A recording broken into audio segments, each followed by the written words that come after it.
black teen told to move for white passenger. They had no idea she owns the airline.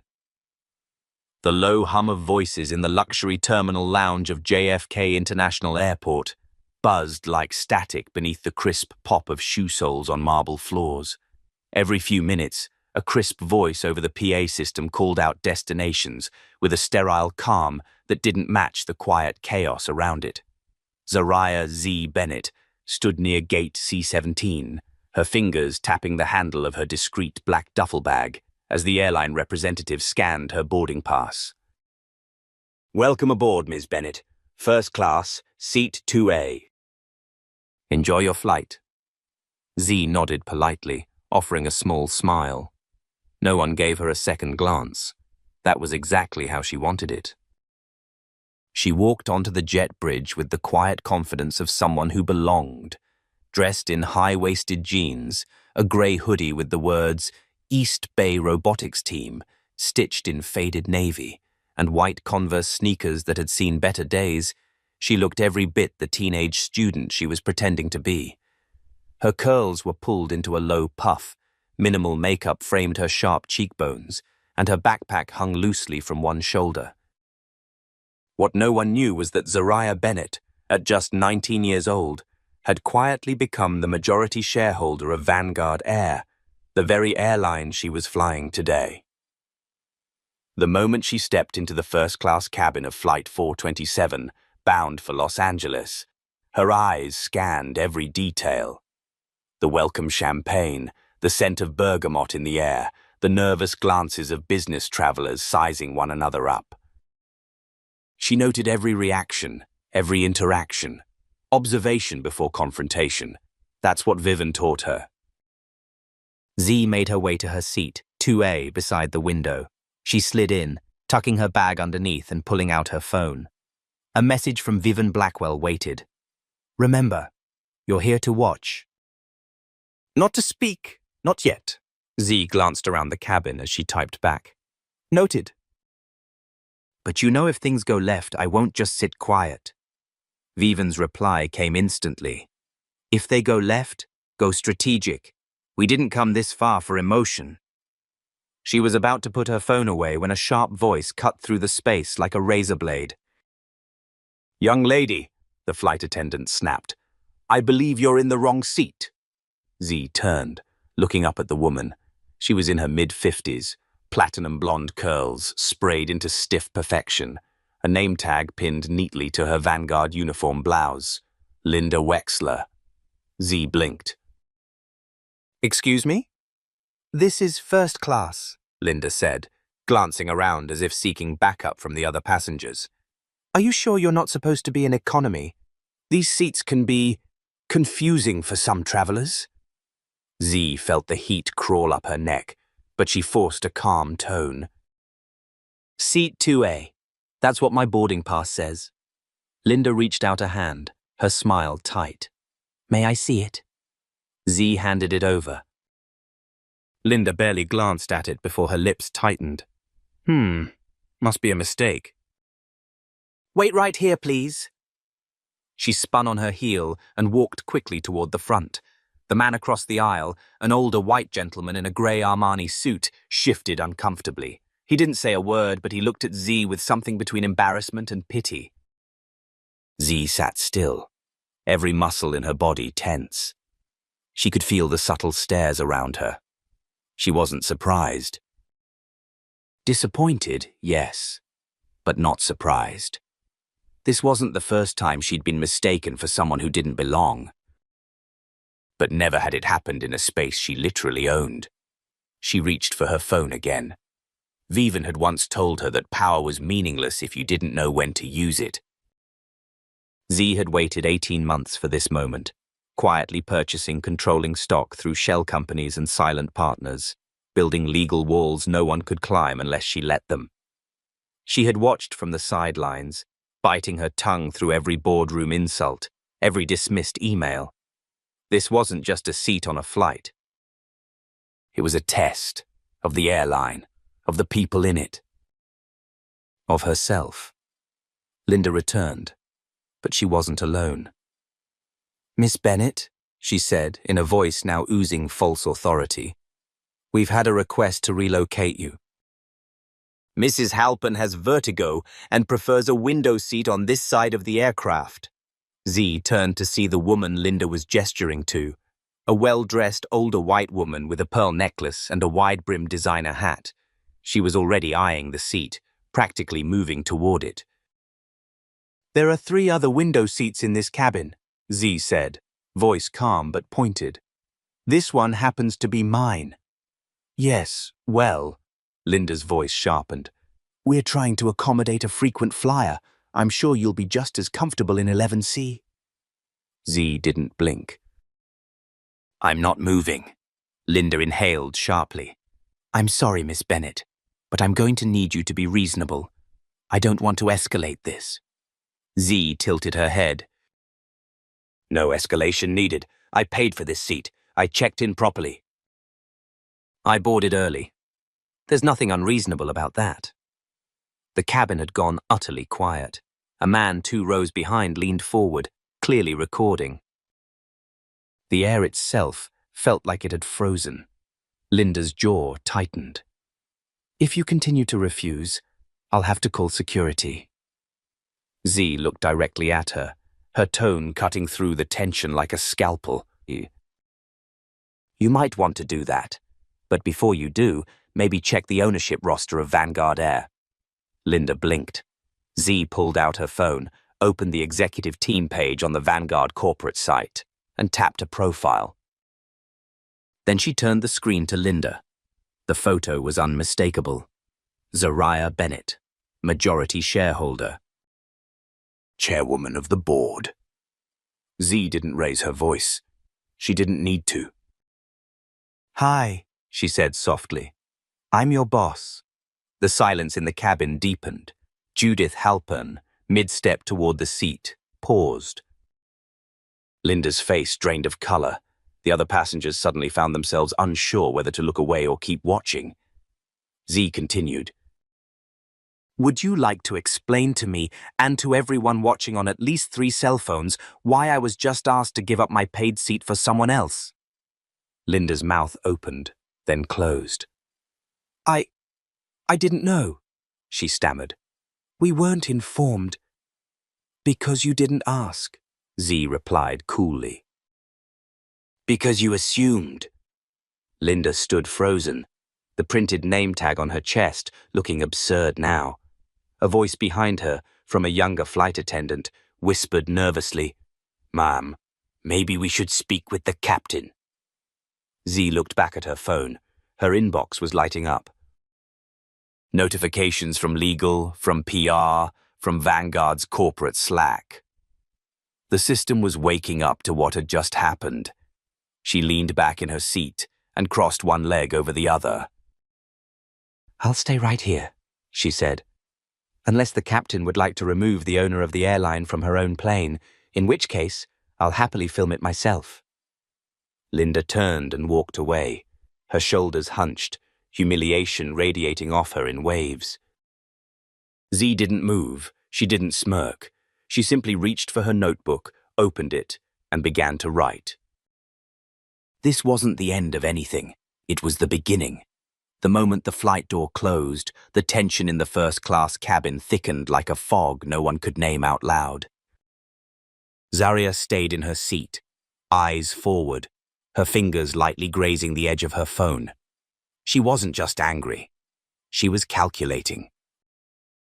Across the aisle, the man in the Armani suit cleared his throat. "I don't mean to intrude, but that was something." Zaria turned her head slightly, offering a measured smile. It was predictable. "I'm Grant."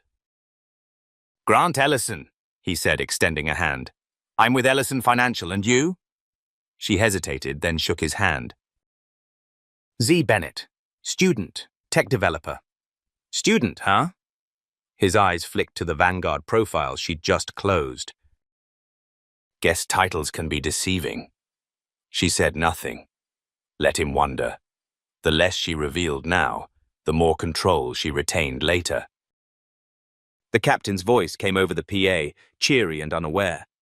Good afternoon, ladies and gentlemen. Welcome aboard Flight 4227 to Los Angeles. We'll be taxiing out shortly and expect a smooth ride across the country today. But Zariah knew better. The turbulence wasn't in the skies. It was in the cabin. Linda Wexler hadn't returned. Another flight attendant, a younger black woman named Tasha, had taken over the first-class service. Her eyes had lingered on Zariah just a second too long, not with judgment, but with a quiet curiosity. Then she gave a slight, affirming nod, the kind that passed between people who knew what it meant to walk a tightrope with no net. As the plane taxied, Zariah's phone vibrated in her lap.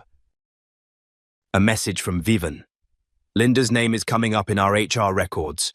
12 internal complaints, all buried. Richard's name is all over the suppression memos. Keep watching. Record everything. Richard Harmon, Vanguard's Chief Operating Officer. The man who once gave a speech on the importance of maintaining brand heritage at the last shareholders' retreat. Translation.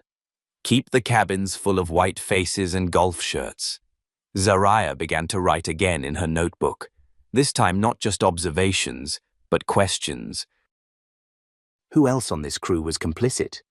Why had she been warned in the first place before the flight? Someone had sent her a text. Stay in your lane or regret it. That meant someone already knew her secret.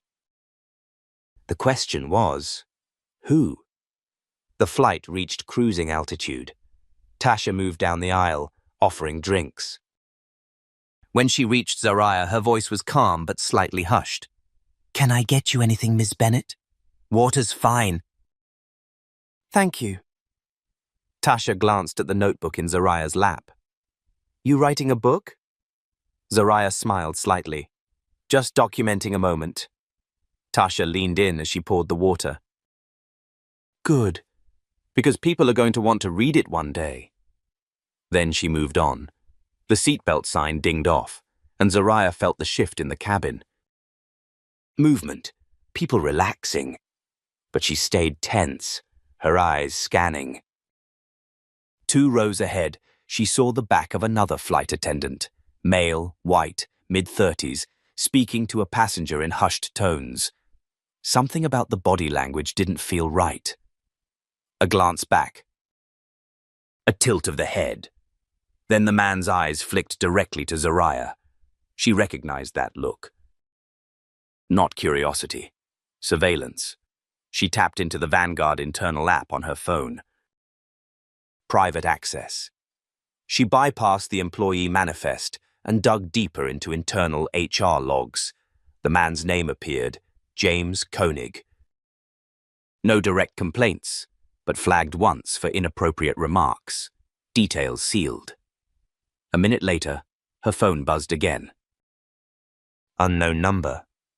You made a mistake showing your face. This isn't over. She blinked. Stared at the message, then slowly lifted her phone and took a photo of the screen. Suddenly, her notebook wasn't just for documentation.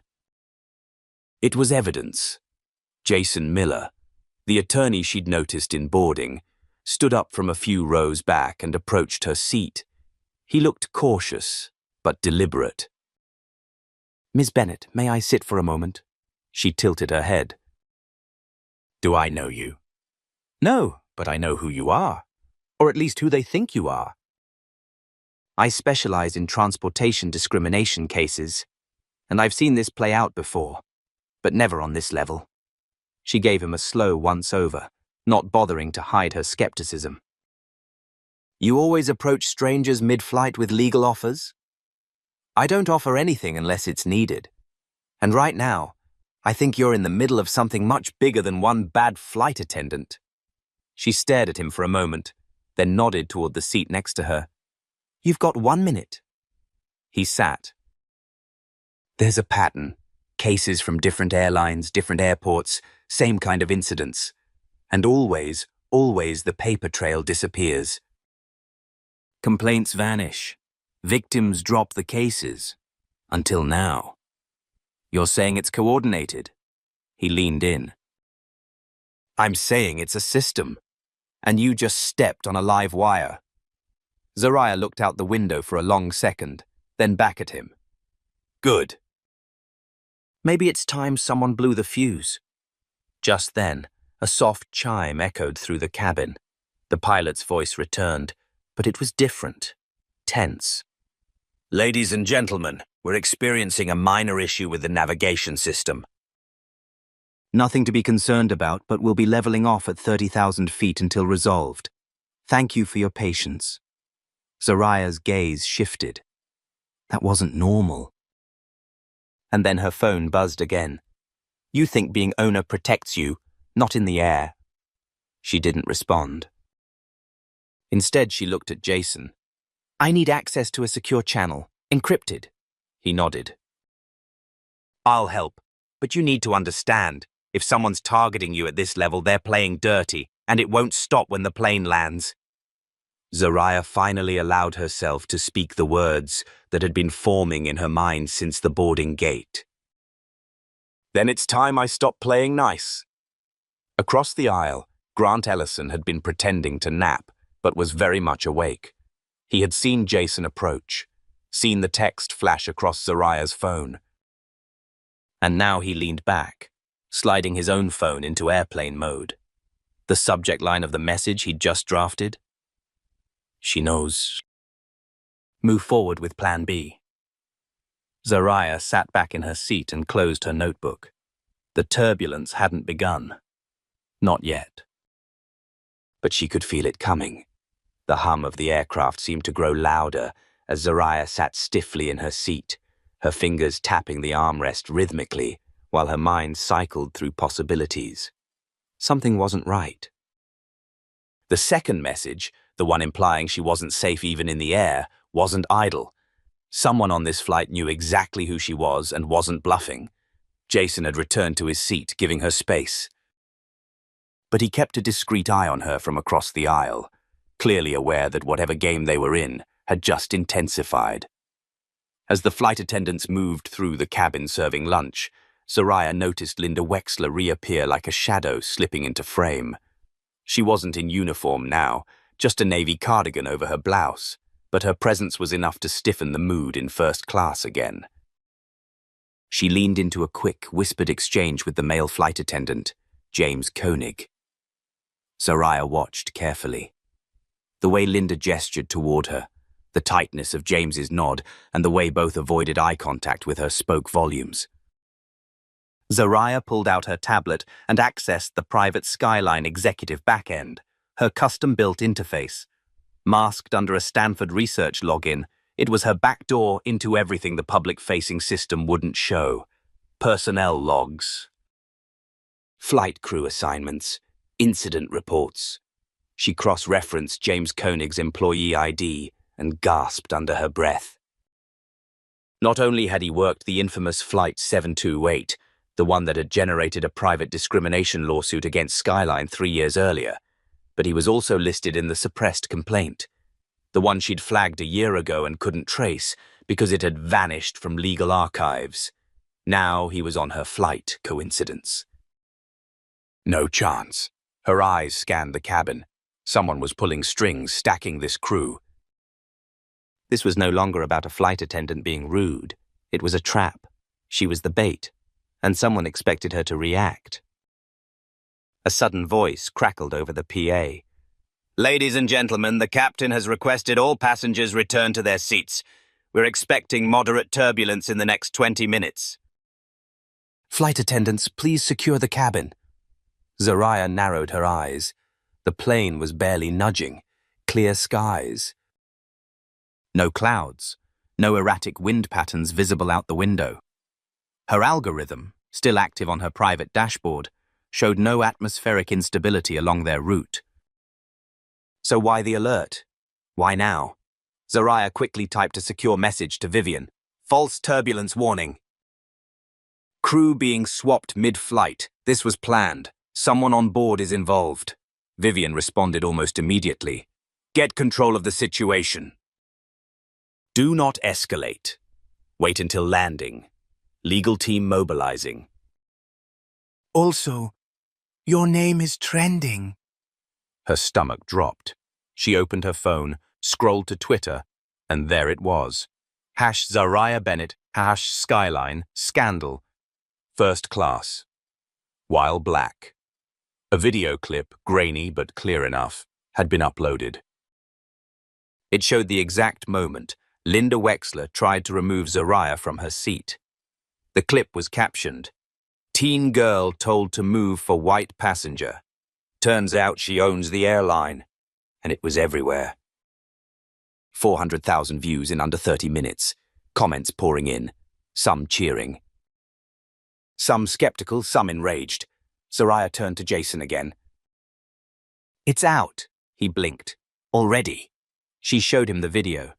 "Now it's not just about what happens on this plane. It's about how we land." "Then we make sure we land on your terms," he said. Suddenly, movement from the back. Linda was walking toward her again, this time without any pretense of service. "I need to speak with you," Linda said, her voice clipped, but trying to remain civil. "I don't think we have anything left to say," Zariah replied calmly, keeping her gaze locked. Linda glanced at Jason, then back at Zariah. "Not here in the galley," Jason shifted. "That's not happening." "This is a safety matter," Linda said sharply. "We've received a report that Ms. Bennett's behavior has been erratic. I've been instructed by the purser to ask her to step aside." Zariah's laugh was low and incredulous. "You're joking?" Linda didn't blink. "You're a passenger causing distress. We have protocols." "And I have legal counsel," Zariah said, standing. She looked Linda straight in the eyes. "If you want to try and drag me to the back of the plane, you better have a damn good reason. Otherwise, we're doing this right here." In front of every seat. Linda hesitated. Passengers nearby had started watching. Cameras were being raised. Then, from the cockpit, the captain emerged. He was older, pale, with a face like it had been carved from old leather. His expression unreadable. "Is there a problem here?" he asked, glancing at Zariah. Jason stood up, stepping beside her. "No problem." "Just a passenger refusing to be bullied, unless you'd like to make it one." The captain's eyes shifted to Linda. Zariah decided to push. "You might want to know that I'm Zariah Bennett, majority owner of this airline. And if one more of your staff tries to remove me from this seat again, you won't just be answering to legal. You'll be answering to the DOJ." Gasps. Audible gasps around the cabin. The captain's composure flickered. Linda stammered. That's not possible. She's a kid." Zariah stepped forward. "And you're a relic of a system that's about to collapse." Jason handed the captain a letter, prepared in advance, signed by Zariah's legal team.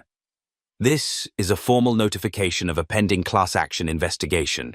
Your crew's actions have now been documented, live-streamed, and will be reviewed by federal counsel." The captain read the letter, his lips tightening. "This is way above my pay grade." "Correct," Zariah said. He turned to Linda. "Back to your station." Linda stood frozen, fury simmering behind her professional mask. Then she turned on her heel and walked away. The captain returned to the cockpit without another word. Jason looked at Zariah. "That was bold," she exhaled. "That was necessary." Zariah sank into her seat, heart pounding. This wasn't over, but the tide was shifting. She looked out the window at the clear sky. For the first time since the plane left the ground, she allowed herself a smile. Because now, everyone knew exactly who she was. And this time, she had the narrative, not them. By the time Flight 317 touched down in Los Angeles, Zariah Bennett was no longer just a passenger. She was a headline, a trending topic, and a symbol of something far bigger than a confrontation over a first-class seat. Her name was splashed across news tickers, Hashtags trended globally, and networks scrambled to get statements, any statements, from the teenager whose silent power had just exploded into public view.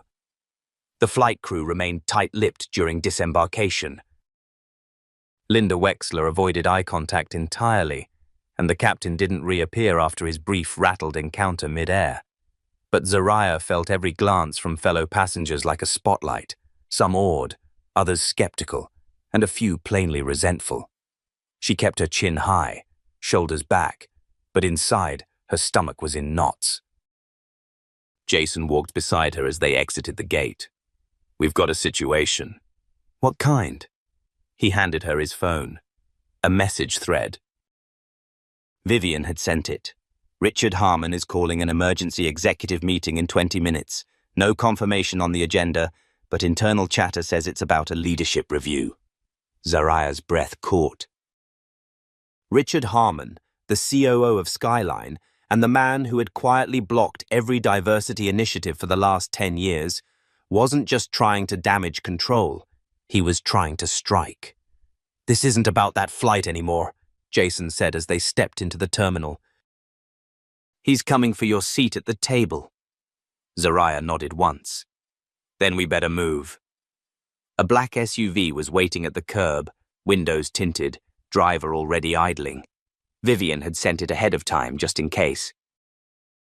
Inside, Jason booted up a mobile hotspot as Zariah pulled out her tablet and connected to Skyline's executive dashboard. "What do you want to see first?" he asked. "Meeting agenda." "Board member attendance. Any memos from Richard's office?" She scrolled through the portal, fingers flying. A red bar blinked across the screen. "Access restricted." Zariah's brow furrowed. "He locked me out of executive systems."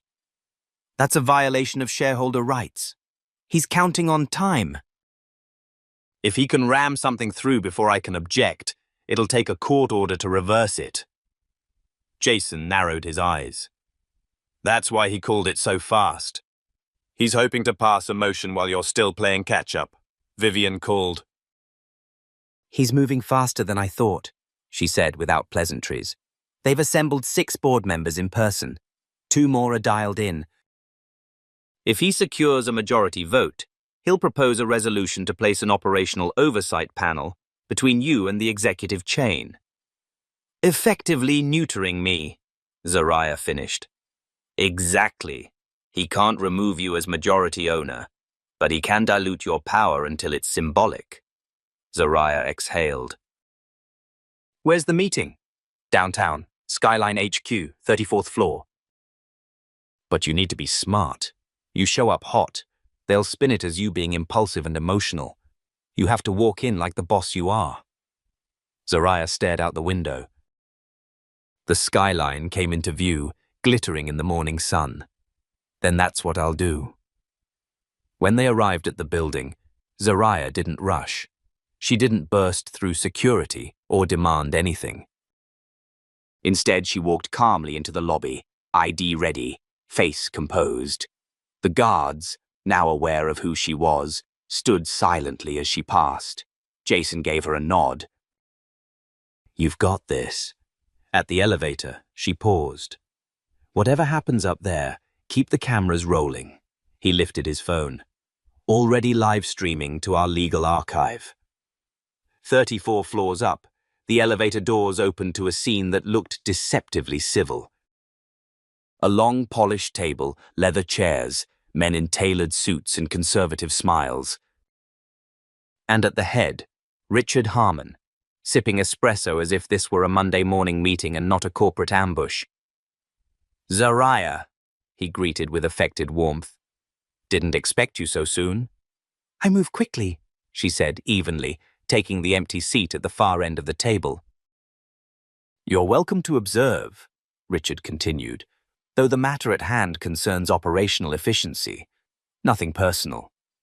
Zariah tilted her head. "I hope not. I'd hate to think you're using a viral video as an excuse to strip control from the company's largest shareholder." A few board members shifted uncomfortably. Richard's smile twitched. "Skyline's reputation is at stake." We need steady hands. Zariah's eyes narrowed. And yours are shaking. The silence was immediate. Richard pressed on. The motion is simple. Establish an executive operations panel composed of senior leadership and 2 board appointees.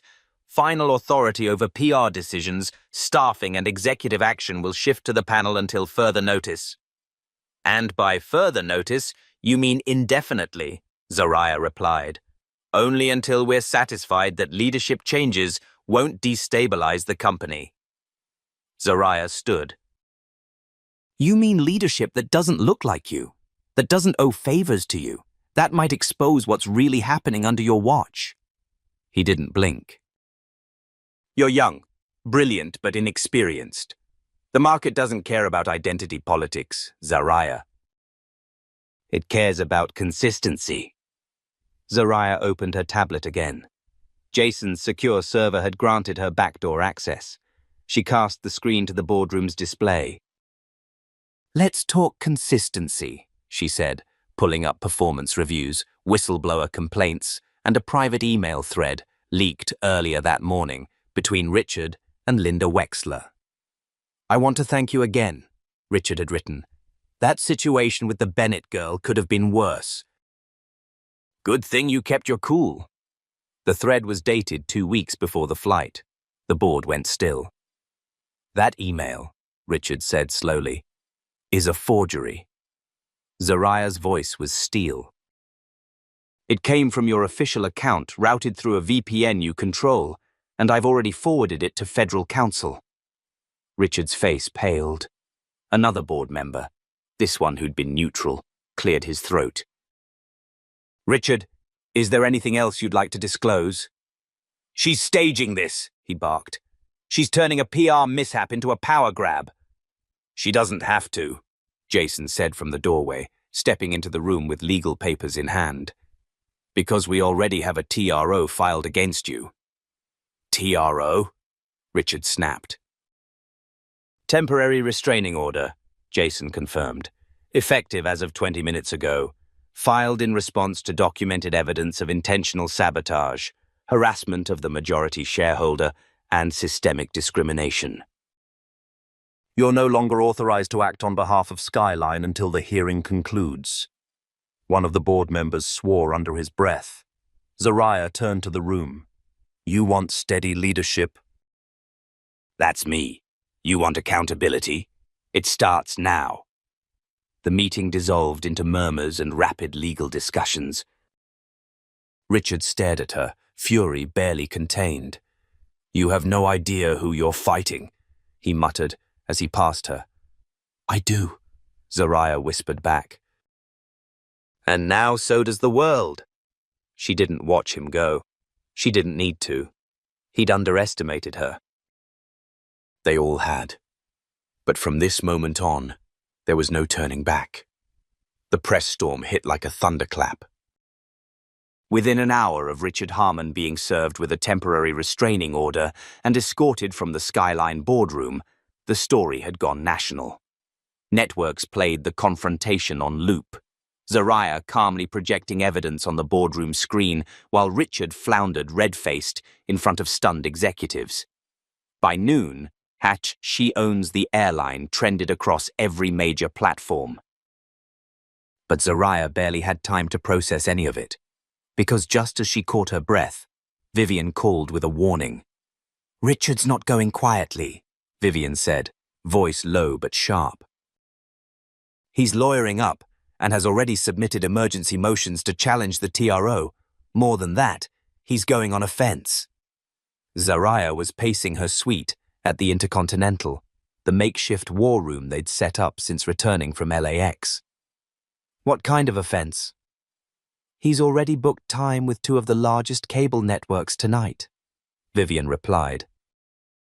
He's planning to spin the narrative, paint you as an overreaching activist playing the race card. He's betting the public will believe a black teenager couldn't possibly run a multi-billion-dollar airline. Zariah gritted her teeth. Then we counter before he gets the first word. Jason joined the call, pulling files up on his screen. He's also leaking internal emails. out-of-context stuff that makes it look like you've been bypassing corporate protocol. Which I have, Zariah admitted. Because the system is designed to hide the truth. And now he's using that truth as ammo, Jason replied. We need to get ahead of this. Zariah stopped pacing. Then we don't wait for the next attack. We expose everything. Vivian was silent for a moment. Everything? I want the discrimination archive published, Zariah said firmly. All of it. Every complaint, every settlement, every buried report. Make it public. Jason raised an eyebrow. That's nuclear, Z. You'll blow the lid off Skyline's entire HR structure. Good, she said. Let them see what they've been protecting. By midnight, Zariah's legal team had finished redacting sensitive information and formatting the archive. It was thousands of pages long. Complaints from flight attendants demoted for speaking up. Pilots who'd been sidelined after reporting racial harassment. Customer feedback flagged and ignored. It painted a damning picture of a culture designed not just to tolerate discrimination, but to insulate it. At 6 a.m., the entire document went live on a secure transparency portal. Zariah issued a single tweet with the link. Truth should never require a password. Within minutes, the site crashed from traffic. The public response was seismic. Outrage, disbelief, support. Hashtags exploded again. #Skyline exposed. #justice at 35K feet. #Zariah Bennett for CEO. But the most unexpected ripple came from inside Skyline itself. By noon, dozens of current and former employees had come forward publicly, verifying entries in the archive. Some even uploaded video testimonials. A Blackgate agent described how her shift assignments were changed after complaining about a passenger's slur. A biracial pilot revealed his application for captain had been lost 4 times before he threatened legal action. Their stories gave flesh to the bones of Zariah's documentation. Meanwhile, Richard made his move. Dressed immaculately and seated beside a high-powered PR consultant, he appeared live on Morning Metro, one of the most watched business programs in the country. I've spent 30 years building Skyline, he began smoothly. And I've never seen it in more danger than it is today.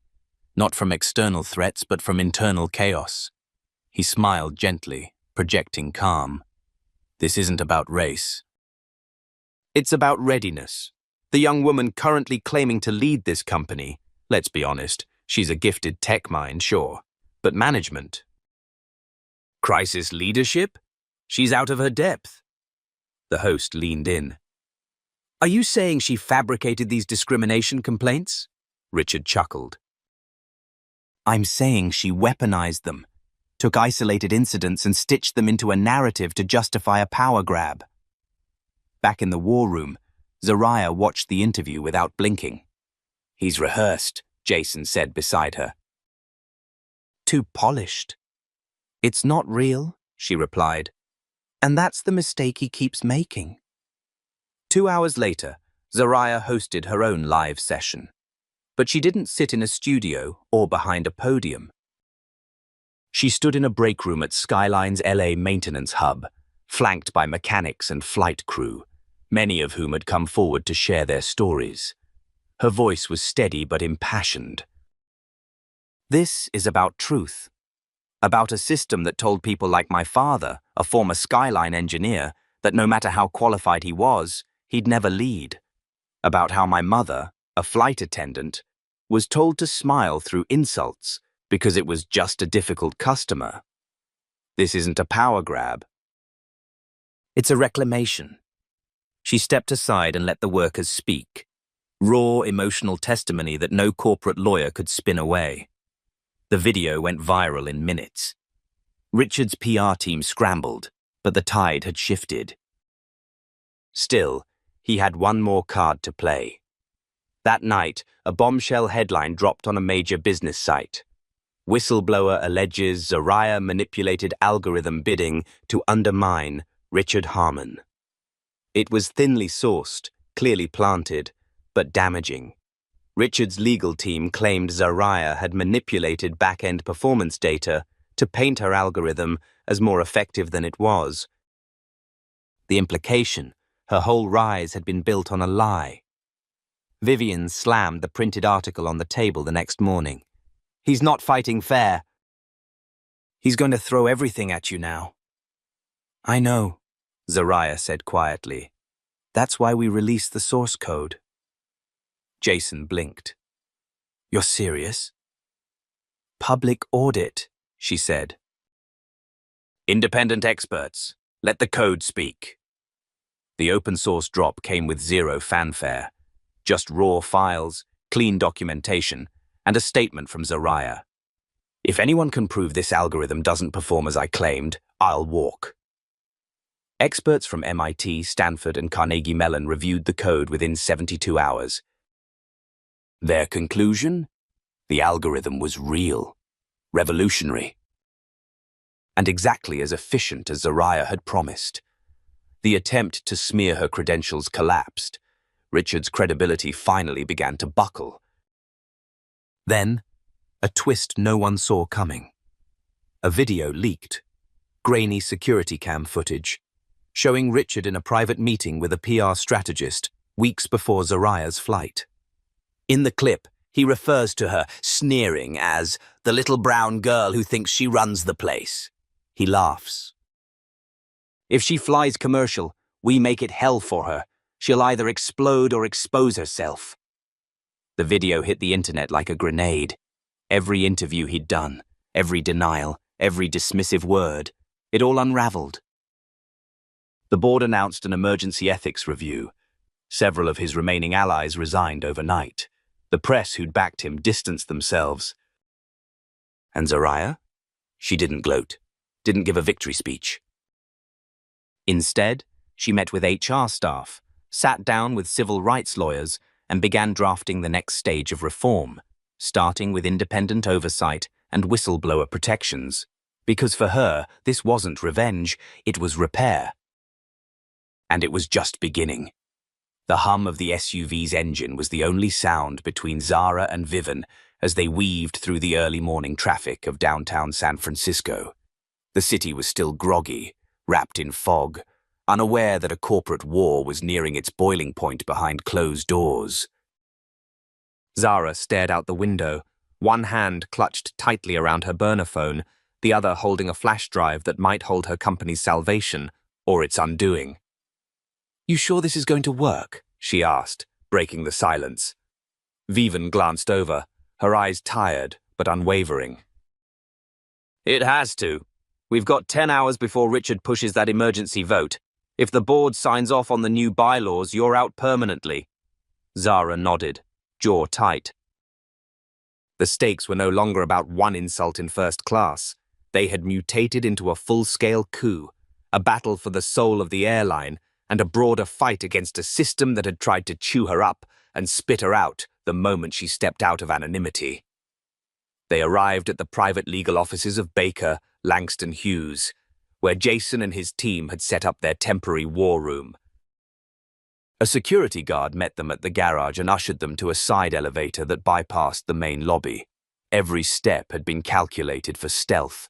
Richard had eyes everywhere. Inside the conference room, Jason looked up from his laptop as they entered. "Zara, we've got something." The assistant from Prescott Burke delivered internal emails. Direct proof that Richard's team not only knew about the discrimination complaints, they categorized them, rated their risk level, and mapped out which ones to settle quietly. Zara's lips parted. They had a system for silencing people. "A whole playbook," Jason confirmed grimly. They called it the Harmony Protocol. "Cute, right?" Vivian paced behind the chairs. "That's the final nail. With this, we can go to the press if the board refuses to act." Zara hesitated. "Not yet. I want to give them a chance to do the right thing, but we move forward the moment they don't." Jason nodded, then clicked into the next slide on the digital display. We also traced 2 shell companies back to Margaret Whitfield's family trust. Money funneled through there was used to pay off employees who complained about racial profiling in premium cabins. We have banking records, timestamps, the works. Zara leaned in. How long have they been doing this? At least 7 years. We've documented over 200 separate payments under what they labeled guest satisfaction remediation. There was a knock on the door. Everyone stiffened. It was Carlos. He stepped in quickly and shut the door behind him. You've got a problem, he said quietly. Security at HQ is on high alert. They're checking badges and scanning phones.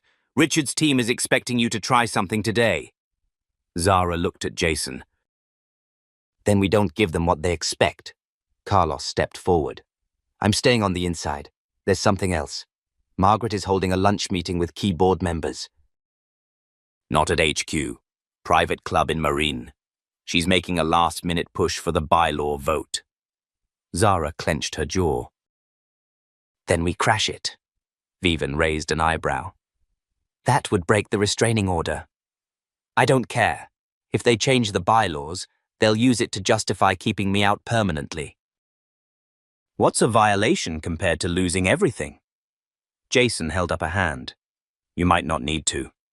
The emergency hearing we requested to challenge the restraining order just got scheduled this afternoon. If we win, you're clear to attend any company function legally. Zara exhaled. For a moment, the weight lifted.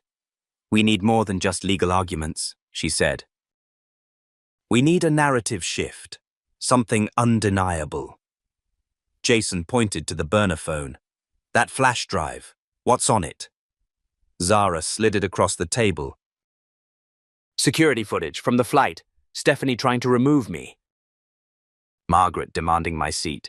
It's all there. He plugged it into the laptop.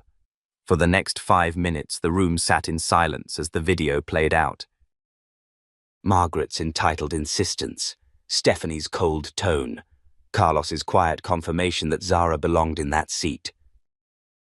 Then Zara's voice, calm and cutting, delivering the final line. I'm Zara Davis, majority owner of this airline. Jason looked up. This alone could turn everything. No, Zara said. Not alone. Pair it with the Harmony Protocol documents, the money trail. The complaints they buried. We don't just expose them, we show the machine. Jason turned to Carlos. Can you get us into HQ after the hearing? He nodded. I'll open a side door. You'll need to move fast. The plan was set. If the restraining order was lifted, they'd enter HQ with the evidence and demand a full board vote. If not, they'd drop everything to the press and let public fury do what internal channels refused to. As Zara stood to leave, Jason caught her arm. You sure you're ready for what comes next? Zara looked him in the eye. They tried to erase me from my own company. I'm past ready.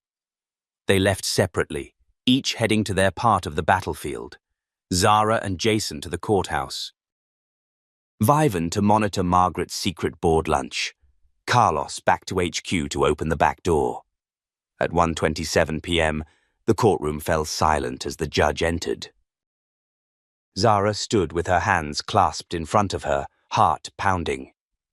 Jason laid out the timeline. The anonymous threats. The discriminatory incident.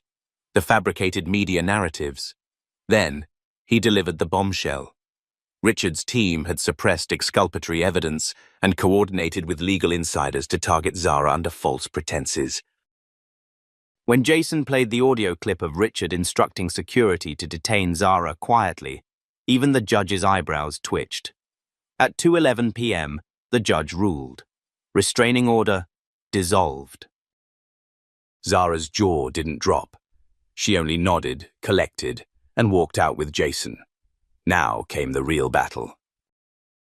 They drove in silence toward HQ. Traffic moved slowly. The sky hung heavy, as if even the weather was waiting. As they approached the side entrance, Carlos was already there, waving them in. Inside, the air felt sharp. Every passing employee turned, eyes wide, whispers following her down the hall. The boardroom was full. Richard sat at the head of the table, relaxed, arrogant, until the door swung open. Zara stepped in, and the room changed. Every eye turned. Richard stood up, stunned. "You're not allowed to be—" "The restraining order has been lifted," she said evenly. "I'm here to present evidence before the vote." "You'll want to see this." She connected her laptop. The screen came alive, and the truth began to play. She watched Richard's smirk melt, his composure crack, and his legacy shatter. It had begun. The video had barely finished playing when the boardroom erupted into hushed murmurs. On screen, the flight footage had shown every excruciating moment. The smugness in Stephanie's voice, the desperation on Margaret's face when denied Zara's seat, and most damning of all, Richard's clear directive through an intercom message to resolve the situation quietly. Zara stood still in the center of the room, hands folded, letting the silence weigh heavy. She didn't rush. She wanted them to sit in it.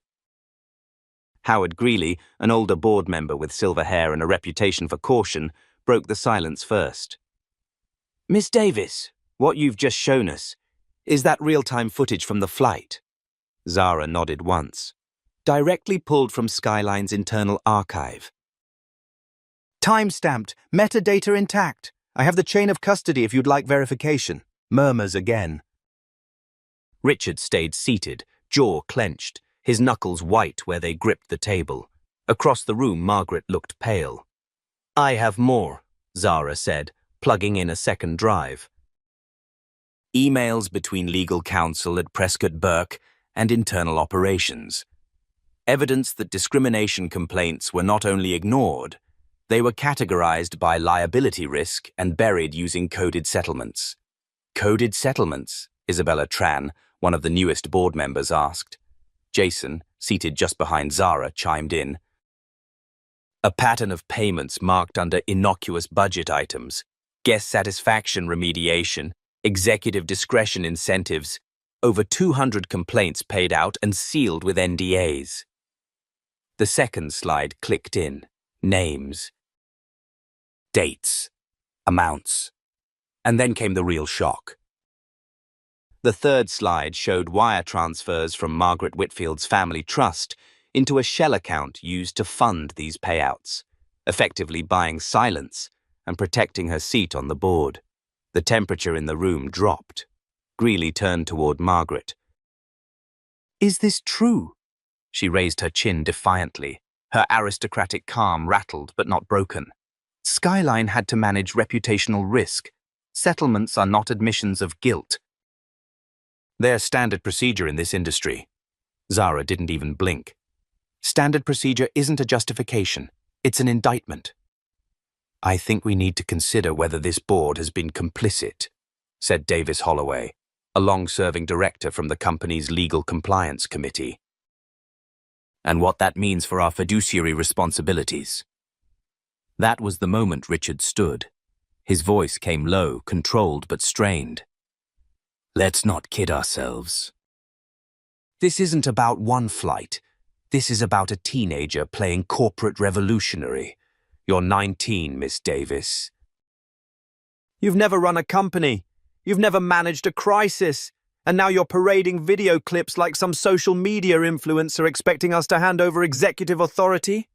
"You already did," Zara said, voice cool. "I own 51%. I've respected the board, the legal process, even the gag order placed on me under false pretenses. But I'm done letting you spin narratives to protect a crumbling system." Richard's voice sharpened. "That crumbling system turned Skyline into one of the most profitable airlines in North America. You think activism runs fleets? That performative justice will keep planes in the air?" Zara turned to the rest of the board. "Let me show you something." She clicked again. The screen showed data graphs from the last 18 months. flight optimization improvements due to her predictive algorithm, millions saved in fuel costs, customer satisfaction metrics trending upward in regions where new diversity policies had been piloted. It was data, not dreams. "I didn't walk into this with slogans," she said. "I built the software that saved this company tens of millions. I structured the acquisition that gave me control. And now I'm here to fix what's broken, not burn it down." Another board member, Larissa Michaels, leaned forward. "Why now, Zara? Why expose everything now?" Zara's voice softened, but only slightly. "Because I was raised watching my father passed over for promotion at this very airline. Because my mother was a flight attendant who was written up for wearing her hair naturally, because they were invisible. And because on that flight, someone looked at me and decided I didn't belong, despite the fact that I owned the airline." Jason stood. "And for the record, any vote conducted under the illegal bylaw provision being proposed today is subject to immediate challenge in federal court. We have filed an injunction as of 10 minutes ago." A tense silence. Then Greeley said, "I call for a motion to suspend Richard Harmon from his role as acting CEO, pending an internal and legal investigation." Margaret stood sharply. "You can't do that. He's out of order," Peterson snapped. Zara didn't move. She let the board deliberate, but her eyes never left Richard's face. He stared back at her, a man watching his empire crack. The vote was called, 8-4 in favor of suspension. Another motion followed, Margaret's removal pending an audit of financial entanglements. 6-5, passed. The final motion came from Jason. "Motion to reinstate Zara Davis as full CEO and chair of Skyline Airlines effective immediately, with all rights and responsibilities accorded to the majority shareholder." This time, it passed by a narrower margin, 7-6. Zara didn't smile. She just inhaled, slowly, and let the weight of the moment settle in her chest. The empire hadn't collapsed yet, but the rot had been exposed. Richard stood to leave, but before reaching the door, he turned back. His voice was icy. "You think you've won, but the industry doesn't change because of one board vote. You have no idea how deep this goes." Zara didn't flinch. "Maybe not, but now the world's watching. And this time, I'm not going anywhere." The boardroom remained still long after he exited. And for the first time since the battle began, it felt like the tide had truly turned. The city skyline glowed against the fading light as Zara sat at the head of a newly redesigned boardroom. Gone were the cherrywood walls and imposing leather chairs Richard once favored. Now, the room felt open, filled with natural light, circular in design, symbolic of her approach. No more hierarchy for hierarchy's sake. Equality was no longer just a slogan, it was structure. Her hands hovered above the desk for a moment before she clicked into the final presentation. Across multiple monitors in the room and hundreds of screens across the country, Skyline employees, shareholders, media partners, and even passengers were tuned in for what had been branded as Skyline's Reckoning and Rebirth. "Good evening," Zara began, her voice steady but sincere. "My name is Zara Davis. I'm the CEO of Skyline Airlines, and today we're not just talking about change, we're proving it." She paused, letting the opening land. "In the past few months, we've uncovered what many long suspected but couldn't prove. Systemic discrimination embedded within Skyline's operations, policies, training, evaluations, and even in how we treated our own passengers. We now have the evidence, and today, I'm going to show it to you." Zara clicked to the next slide, which laid out the findings of an independent civil rights audit led by former federal prosecutor Ava Reynolds. The investigation had uncovered 184 distinct complaints of racial bias that had been ignored, settled, or manipulated into silence. "But this story didn't start with a report," Zara continued. "It started on a flight, with one seat. With one assumption. She looked straight into the camera. Someone looked at me, a young black woman in a hoodie, and decided I didn't belong in first class. They didn't know I was the majority owner of the airline. They didn't care, because discrimination doesn't ask for your title, it assumes. Her voice caught slightly, but she recovered quickly. That assumption cost this company millions in lost stock value, national credibility, and trust. But what matters more than those numbers are the people. The employees passed over. The passengers humiliated. The young professionals who once dreamed of working here but chose not to apply because they didn't see themselves represented. The next segment of the presentation revealed the reforms. A new anti-discrimination policy. Real-time complaint tracking with monthly public updates. Independent review panels with no ties to executive leadership. Anonymous internal reporting tools. Quarterly diversity audits conducted by third-party organizations. And most notably, the creation of the Skyline Equity and Access Fund, $25 million allocated to support employees and passengers who had been impacted by past misconduct. Zara's voice softened. We can't change the past, but we can own it, and we can build a future that makes it right. Suddenly, the live stream feed was interrupted by a breaking news alert. Jason, standing just behind the camera, leaned toward her and whispered, They pleaded guilty, both of them, Richard and Margaret. Zara blinked. The reporter on screen confirmed it. Former CEO Richard Harmon and board member Margaret Whitfield had accepted plea deals for charges of conspiracy, obstruction, and civil rights violations. They were facing sentencing in federal court the following month, their reputations in tatters. The chat beneath the stream exploded with messages, employees posting words like finally and about time. Passengers were thanking Zara. Several former employees shared their own stories in real time. Zara took a deep breath and spoke again. Justice doesn't come from exposure alone. It comes from consequences. And today, we've seen both. She motioned for the final slide, which displayed the new company motto, Everyone belongs in first class. Not because of what's in your wallet or the color of your skin, but because dignity doesn't have a seat assignment. She stepped away from the podium as applause filled the room. But it wasn't over yet. Later that evening, after the cameras were packed up and the guests had left, Zara stood at the window of her office, once Richard's, now stripped of the symbols of power and replaced with reminders of purpose. Family photos. A framed copy of her parents' employee badges, and the letter she wrote to herself at age 14, now framed on the wall, where she had promised she'd own the airline one day. Vivian walked in, holding 2 mugs of hot cocoa. No tea tonight, just comfort.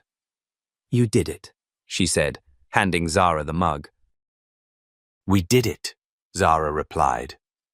They stood in silence for a moment, watching the blinking lights of planes taking off in the distance. You think it'll last? Zara asked.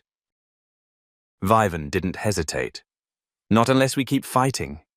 Zara smiled. Then let's fight smart. And then she turned back to her desk, where a folder labeled Industry Coalition Initiative waited.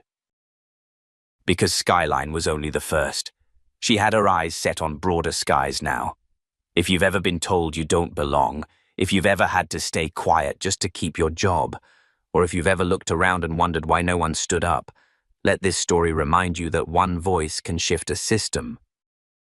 Support stories like this by liking, commenting, and subscribing. Your voice matters, and every time you share, you help push justice one step closer to the front of the plane. Because from this day forward, everyone belongs in first class, especially those who were told they never could.